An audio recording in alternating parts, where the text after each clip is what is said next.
You are listening to Let's Get Wicked Deep, a dating podcast with Kelly and Cali. We're here to cut through the BS of dating and all the chaos that can come with it, where we will have deep and meaningful conversations with laughter and fun.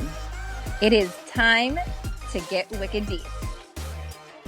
Welcome to another episode of Let's Get Wicked Deep, a dating podcast with Kelly and Cali. Hello, Cali. Hello. How are you doing?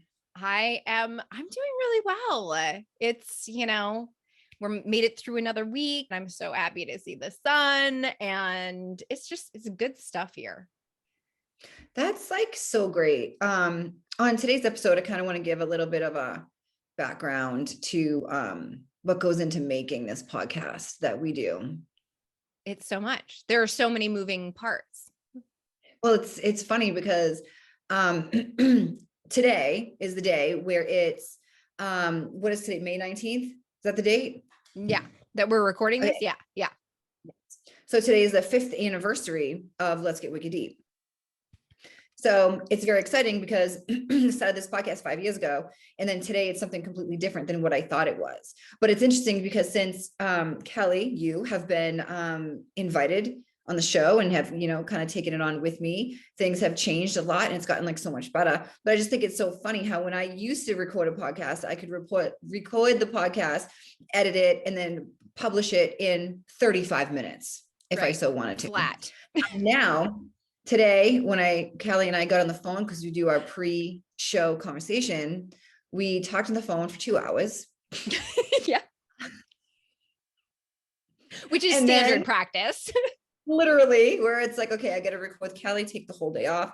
And then look on the video, and then it's another 30 minutes of just screwing around. So it's been like so fun. So 5 years ago, this started with like an idea of just like helping people with their relationships. And then today it's turned into like something that's more fun and more exciting. And we've had a lot more downloads since you've been on the show. And I think the topics have gotten, a little bit more interesting and a little bit more fun at the same time. So I'm excited for the 5th anniversary of Let's Get Wicked Deep. Now, Let's Get Wicked Deep, a dating podcast with Kelly and Cali. So congratulations to the podcast. Yes. And I'm so thankful that you brought me on here because, like you said, we could do a side podcast with just our conversations because we will be on the phone, the two of us, for hours and hours, and we could talk forever.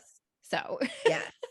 Well, it's funny because it's not just talking, it's laughing, it's crying. It's just all of it, because I know this isn't something we always talk about, but as a certified coach on your end, as a coach on my end, we have our own issues, and it's good because we can talk to each other and not feel like, fake, not feel like we're like alone in this, because as humans, we all have like our own stuff going on. So it's always good to have someone that you can like be friends with and talk to, and then have something like this come out of it. So I think it's just amazing. So thank you for taking this on with me. I'm so happy to have you on board. Yes, I'm so happy to be here. And that we've truly developed this friendship. Yeah, I knew you were the right decision straight away. I knew it because I knew this would be great. Absolutely. So on today's show, we are talking about relationships and finances. Yes. Yeah. And it's such a big topic. It's a big topic. I don't really think it's talked about as much like publicly as it is like in the one-on-one sort of relationships and like how people like feel about it. But I know we had talked about like, since as we were both in abusive relationships and kind of what that looked like, I had financial abuse on my end, which then made me to kind of redirect my thinking in future relationships with finances. Have you experienced something like that as well? It's very interesting because, my first marriage and going through that trauma, I guess I will call it, it didn't really involve as much of the finances because we were so young. We were both, I think we were 18 when we got together. And by the time we were divorced, I think I was maybe 20, 22 or so. And so even Mhm. at that point, it's not like I was rolling in money. Um, Mhm. so I was still trying to, like, I was finishing up my degree, and, I didn't really have a lot of debt or assets. And so Mhm. money really wasn't a huge factor in that relationship, um, until it came to the divorce. And really, by that point, it was, when you're dividing things up, and I was just so ready to be done. I was just like, you know what? You can have it all. I walked away from that relationship with $2,000 cash, and I was like, you get everything else. I'm not fighting you for it. It's not worth my time. Mhm. So money wasn't so much a factor in my previous relationship. Um, but I do see how money affected maybe who I was willing to date, or how that affected the dating scene as I got older. This is new information. Ooh, I did not know this. Tell me more about this. So, and I guess maybe saying money affected it, that maybe that's not the right wording, but kind of in a sense, because for me, as I got older, so once I was out of my marriage and after I had graduated and I was fully in my paralegal career, and I was really heavily into that, and so I'm working in the legal field, and I was just in a very serious career field, and I wanted to be with someone that was an equal with me. And so it's not like somebody needed to make a lot of money, I guess, necessarily to be with me, but Got it. somebody needed to be serious about their career and about their future in order to be with Ah, me. okay. See, so that makes a lot of sense because I was like, I don't know. I've been talking to you for a while and you never really seem to be a gold digger, but maybe new information. Who Surprise! knows? Surprise, surprise, I'm a gold digger. I'm coming over to dig for your gold. It's so true though, because when you want someone that kind of has the same sort of like financial, like the same, equal to a degree, or like a little bit, off, but not like something crazy. So I think a lot of people don't really understand what financial abuse is when they're in any kind of a relationship. So I think it's important to kind of talk a little bit about like what that is. And in my toxic relationship, I went into that. I always made more money than he did, and he had a huge issue with that. So what happened in that relationship was I had to pay for things a lot more than he did. One of the first signs that I did not acknowledge or recognize because I didn't know what I was looking for was when we first got together, he was like, oh, I'm going to take you to a professional football game. And I love football. So I was like, oh my gosh, this is amazing. But then when it came down to like buying the tickets, he was like, whoopsie. Yeah, I don't have the money for that. So would it be okay if you do it? And I'm like, oh yeah, no worries. I'll totally do that. But then it happened with the football tickets, with the plane tickets. It happened with the dinners. It happened with the movies. It happened with, I want to buy you a birthday present, but whoopsie, I forgot my wallet. So I was spending money on everything. And then when it came down to like, he had like this thing in the back of his head where there was no hair. So he wanted that to be replaced. So we went in and I was like, okay, this is like the doctor, whatever. And he's like, oh, if you can just throw that on your credit card, that would just make it easier for me. Okay. Of course, I'm sure never it paid would make it easier for you. made it so much easier for him and so much worse for me. So then I'm like, okay, like I'm gonna go ahead and trust this guy, I guess. Never paid it. So coming out of that relationship, savings account was drained. Credit was at a 400, I had no money. And I'm just like you visualize like a person in the rain with their pockets kind of hanging out and just like, what do I do now? Why he was off, he ended up draining someone else's savings account while he was kind of doing that. So that's what financial abuse looks like for those of the people who don't really know. It's someone who comes in and like takes and destroys and then, goes off to someone else. And it's funny though, because the person he had me in a love triangle with and went to be with, he ended up taking her entire savings and he drained all of her savings. And I was like, this is just what he does. And it wasn't like he didn't have a job, but he also was a gambler. So so it was like a tough thing.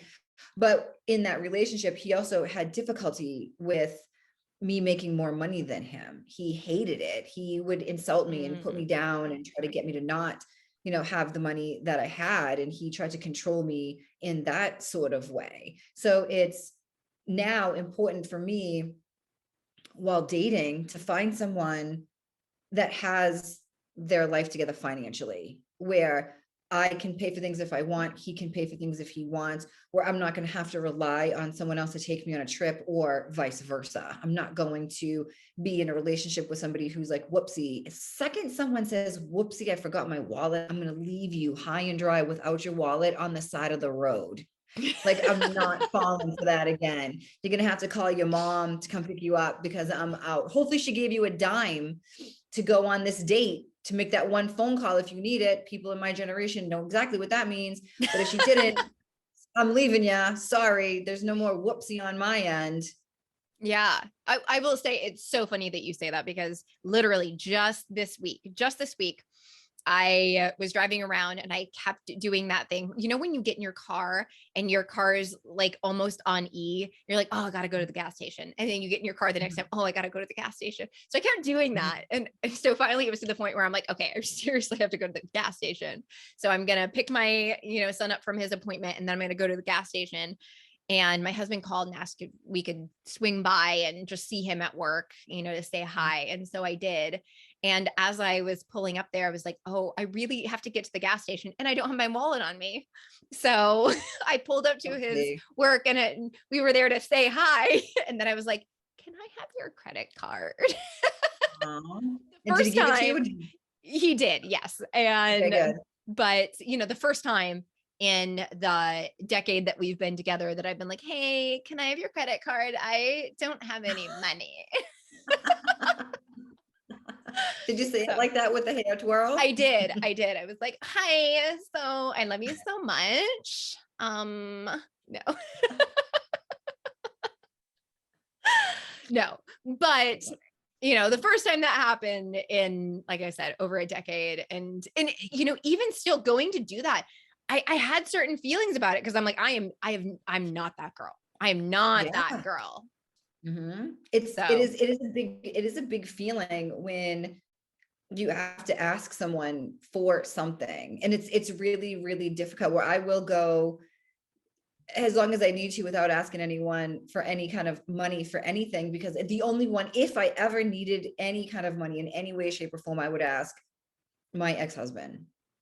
Yeah. Maybe, at this point, probably not. But I've also set myself up where, like, if I, where I'm in charge of my own finances. So I'm going to set it up where I don't need to ever ask anyone anything. So long time ago, when I needed something, I had asked him for it. But I mean, that has been such a long time, but now I do it myself, because I don't want to ever feel like I owe somebody something, whether we're in a relationship or not. Now, if we're married, it's very different. So I always went on like dates and stuff like that, and I always paid my own way.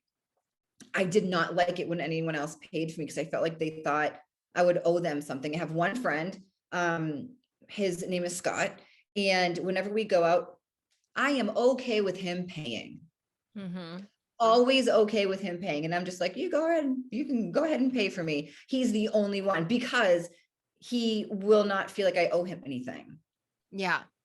And I feel very safe with him. And the person that I've been in a relationship or whatever, I'm now at the point where I'm like, okay, you can stop paying now. Yeah. Like, I'm now at that point where I'm like, you can pay, but let me pay 4 times. If you pay once, I need to keep paying. So for me, that's like something that's like, I'm struggling to kind of like come to terms with that. It's okay to let someone else do something for me when it comes to finances.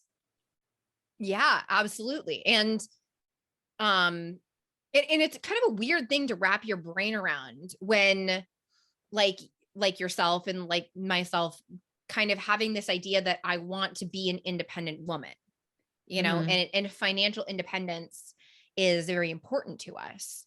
Yeah. So when you're in that mindset, then where's the line between financial independence and then paying for someone else's ride? You know what I mean? Like, when you're always the woman paying, then when do you become the money train? Right. The sugar mama. Right. Yes. Yeah. So Yeah, it's true. It is so true. Cause like that fine line where like I'm independent, but I also don't want you to like get used to this. Like, how do you like wrap your mind like around it and just like let people do things? So it's no secret that I'm buying a house, hopefully next month. But for me, it was super, super important for me to be able to buy a house on my own without anyone else, without anyone's funds, without anyone's opinions, without anyone's distractions, just so I can prove that, hey, here I am, I can do this stuff on my own. And now I like own this. And it's like, where does stuff like that come from? You know, from being controlled and from being told you're not good enough, and from yeah. like, you know, oh, you're not good on your own, and all these different things. And now I'm just like, well, I'm going to prove that I can do things on my own, and I'm going to be a homeowner, which scares the living hell out of me. Like, why would I do this? This shit's expensive. And if something breaks, I have to fix it. Like, it's crazy because like we were talking about today, ended up locking myself out of my house today. So how the hell am I going to be an actual homeowner and like do what, you know?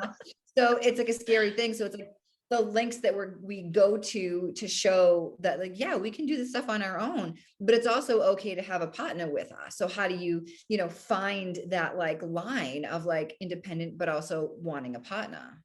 Right. Absolutely. It can be a difficult thing to try and navigate. And Yeah. like, I remember moving in with my husband. I mean, and literally that was my goal from day one, date one, you know, with my husband, before we were even together, when we were still friends, air quotes. I love those Uh, quotes. yeah.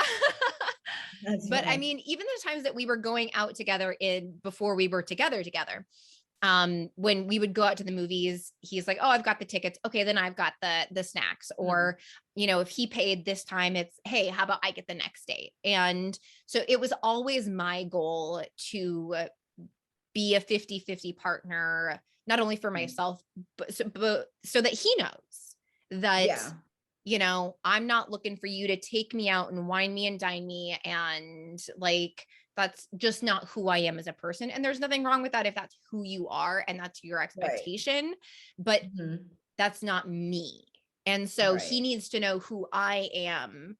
And my independence is important to me, and that's part of who I am. And so I think he got that, and that picture was very clear from the beginning. So when we moved in together, you know, and Kelly, we've talked about this story privately, but when my husband was ready for us to live together, he invited me to move into his place, and it wasn't something I was comfortable with. And Mhm. so I said, I am actually in the process of looking and wanting to buy my own place. How about I buy my place? If you're ready to live together, let's live together in the new place that I buy. And that way, you know, if you're really ready for that step, we can live together. I'm not opposed to that, but I don't want to be dependent on you and living at your place. And then if something goes awry, then I'm in a precarious situation. You know, Right. that Yeah. having that level of independence was really important to me. And he understood that and then completely respected it. And so that's what we did. And so Yeah. I paid the mortgage, and, you know, obviously I paid my own mortgage, but he's like, I'm not looking for a free ride either. So he paid, you know, the electric and the, you know, cable bill and the internet. And so he paid some of the extra bills to kind Mhm. of pull his weight to be my Yeah. partner in that scenario.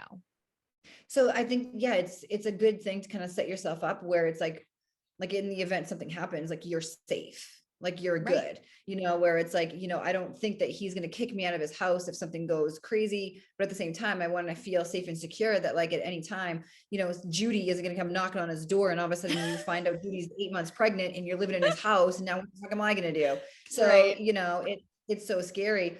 But what about like, and this is a topic that a lot of the women don't like to talk about, is a prenup before getting married.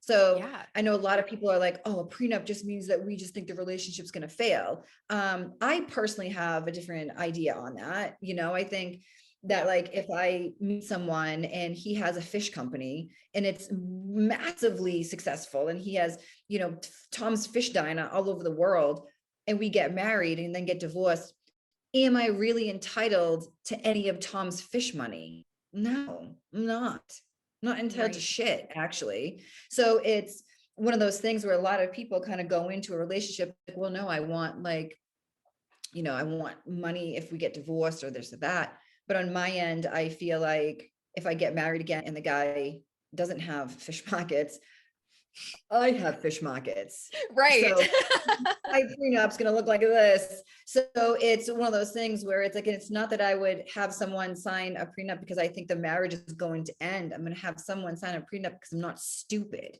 Right. where it's like anything can happen at any time. And getting married shows that you're willing to work every day, day in and day out on this marriage. And in the event that it doesn't work out, you can feel safe and secure that no one's getting your fish market money. Exactly. And I completely agree. And I'm all for prenups as well. I literally just this week on my Instagram posted, a thing that says selfishness and self-preservation are different. Saw that. You Yeah. getting a prenup to protect yourself is Mhm. different than like, oh, well, if we don't work out, this is mine. You're not getting any of this. Right. Again, very different mindsets. So, Mhm. and to tie back into what you were talking about in the beginning, this financial abuse piece, I have a friend that's, going through a divorce right now, and she's experienced a fair amount of financial abuse in the fact that she was with her husband when he was going through school, like medical school and things like that. Mhm. And then they had kids together, and she was stay-at-home mom, and he worked and made the money. But then because he made the money, he got to be the one to control it. Mm. And so it got to the point where she wanted to put the kids in daycare part-time and start working again and start kind of dipping her toes in the water to get ready for her kids to go to school. And he was like, nope, I am not paying for daycare with my money that I earn so that you can go back to work. That is financial abuse, people. Yeah, it's massively controlling. Yes. I mean, because you are now controlling someone's ability to make money through your money. It's Mhm. just like when we go into things like control and manipulation of finances, that's Mhm. when we start to see the financial abuse piece.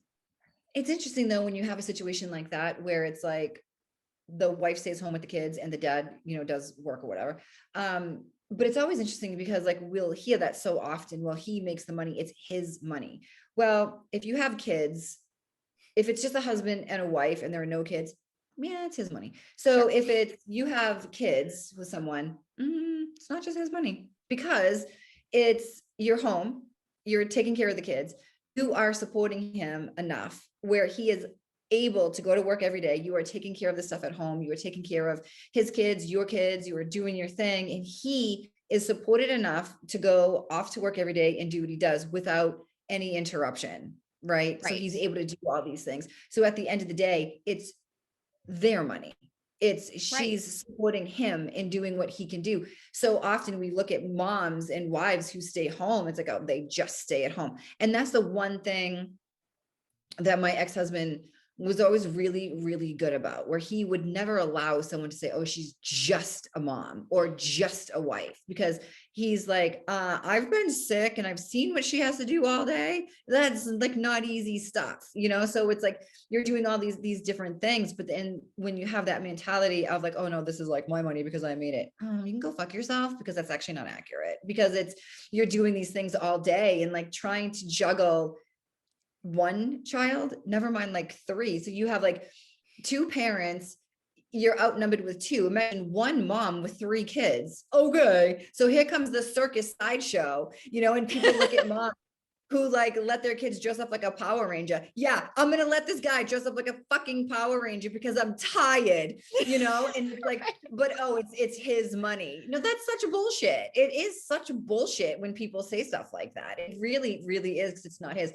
But if you're a mom, a wife, and you stay home and you do whatever and you don't have kids, that's a little different. Yeah. It's just a little different. But when you have Yeah. the kids and you're doing the full on mom and the wife stuff, because you can't do just one or the other, they are hand in hand. Yes. And I don't think that's nice of that man. I don't like that idea. Yeah. No, it's Completely not agree. right. I think Yeah. that like I said, there are a lot of little nuances that go into, different scenarios as far as like who's working, who's contributing how. But, Mm, at the end of the day, when we're talking about finances in relationships and finances when it comes to dating, um, it's a really important piece of the puzzle because what do they say? Like, so the stats are now 40% or 50% of marriages end in divorce. I think it's down to 40. Yeah. 40, yeah. I think we're closer to 40 now. Um, Mm, but the number one issue in relationships is finances. yeah. So if you're not having these conversations, you're kind of setting yourself up for failure.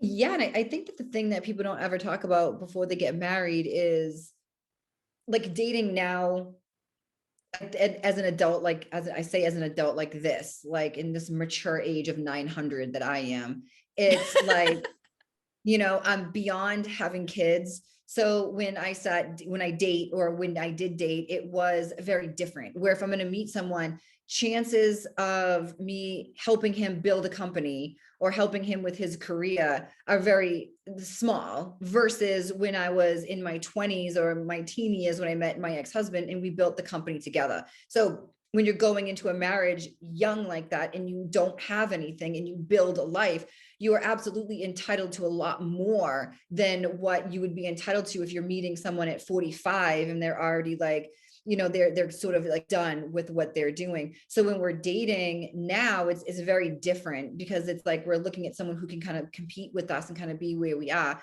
versus like where we were when we met our practice marriage. Right. We met our practice. Our like Yeah. Matt, your first marriage is like a pancake. You go throw the first one out. Right. So it's like our first marriage, it's like one way. And then it's so different when you're dating now, where you're not going to be doing these things with somebody. So you can kind of talk more about like a prenup at this point versus, when we were, because I was 19 when I got married. We were both working 3 jobs. We weren't even thinking about prenups. We were thinking Yeah. about sleeping.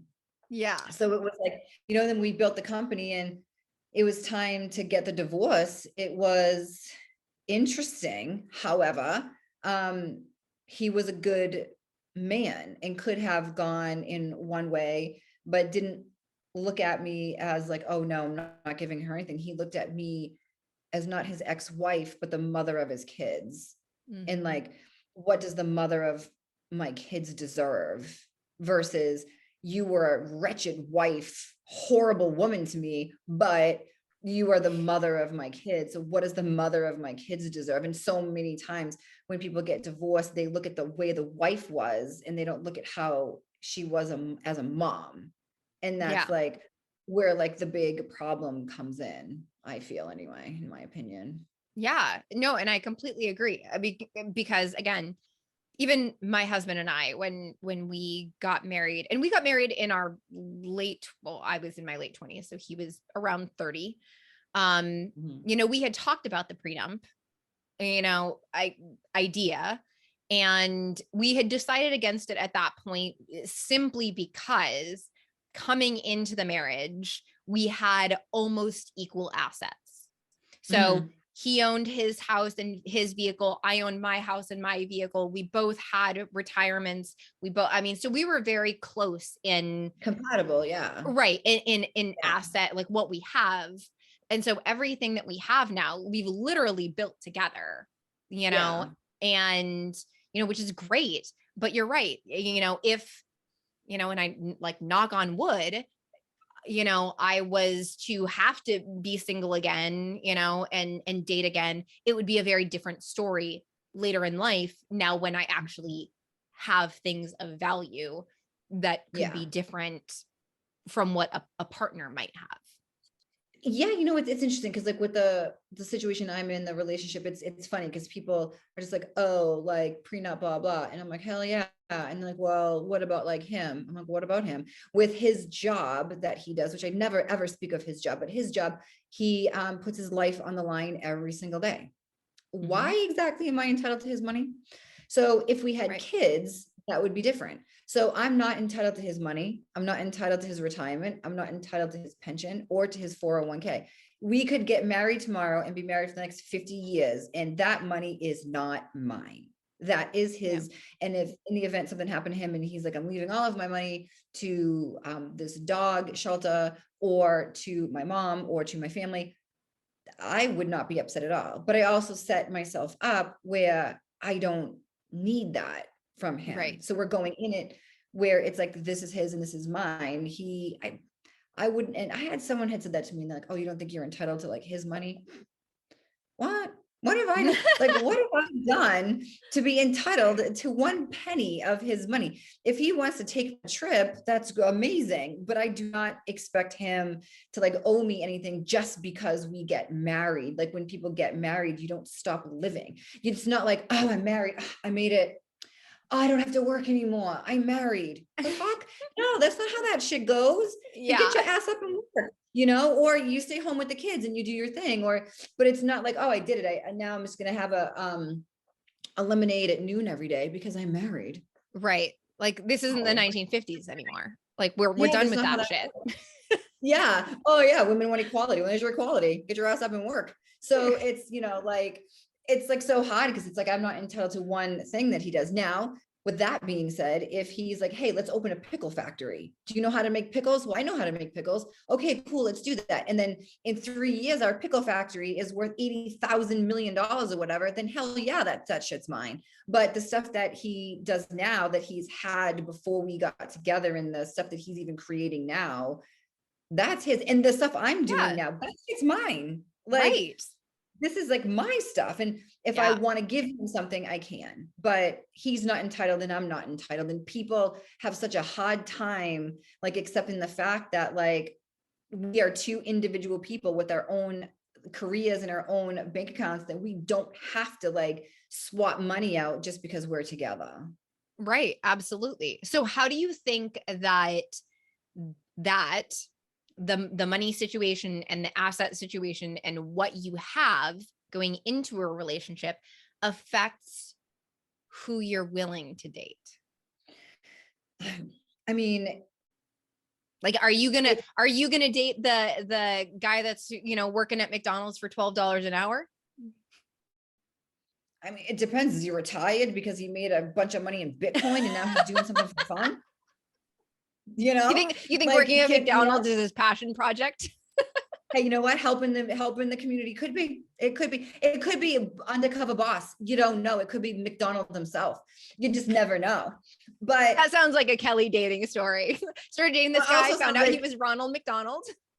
he's just a clown. He's just a clown I dated, like the rest. Put it back in the circus. But like, I think the thing is, this is like, when we're dating people, it's like, would I not date someone because they don't have money? I mean, I don't really know, because I don't want to live a life where I have to support someone, or someone Right. who's a dreamer, someone who's like, oh, I can just grind and get this product off, we'll be rich. I'm too old for that shit. I'm 45. I'm almost dead. I don't want to have to support someone and their dreams, that like a 50-year-old man who dreams of getting, flames that come out of shoes, and can you like fund this? I can't do it. But if there's a guy who makes, $40,000 every year, and he grinds, and he's, this and he's that, great. I don't have like anything wrong with something like that. But it is hard because as you get older, you do want somebody who can like meet you where you are. If you want to Right. go to France for 2 weeks and you can split that, great. So, but Yeah. if you want to go to France for 2 weeks with somebody who's a dreamer, it's like, yeah, I can't go to France. Now I got to watch him at this convention and see if his shoe gets picked up by the Shark Tank people. Like, that Right. doesn't sound, like, fun to me. Yeah. Those days of like helping someone grind, helping someone build, that shit's for your 20s. Yeah. That's like back then, and I did mine, and here I am. And it's like, I don't know. But I also, do not want to date the dude with the private jet. Nope. Nope.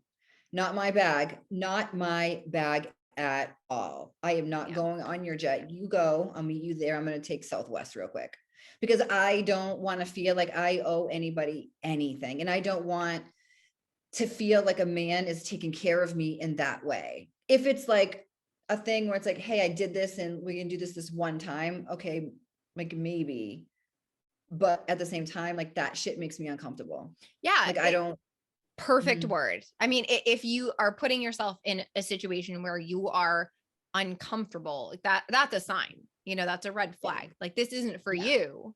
And you're right. I would also feel somewhat uncomfortable with that because it means that I couldn't step into that relationship in a real partner role and feel like I'm 50-50 in this relationship. If I can't meet you where you're at financially as well. Mm-hmm.